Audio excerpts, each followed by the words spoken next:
Hello friends, Drew here on this beautiful deck that we are in the process of finishing up a redeck on. This is all brand new pressure treated lumber.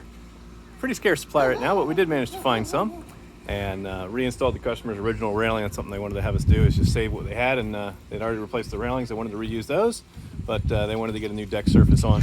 So this is it coming together, looking pretty solid, and we'll get you the after photos when it's complete. But we're pretty close. We're finishing up the last set of stairs now, and then heading inside to start a powder room renovation project, getting ready for some family celebrations they have come up here shortly. So if you've got a project we can help you with, a deck that you want redone, resurfaced, whether in pressure treated or in Trex, we have the options to do both. We'd be happy to have that conversation with you. Phone number here at the office, 484-748-0008. Choose option 2 for Cope Construction and Renovation, and extension 2 for new projects. We are your Pennsylvania home improvement contractor, number 88078.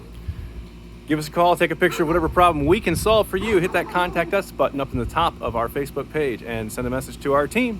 We'll be happy to get you some ballparks and talk about next steps in order to get your project information figured out and what you're looking for. Remember, when we're done with it, you're gonna be proud to say it's not just done. It was Cope built. We'll catch you guys in another video. Bye for now.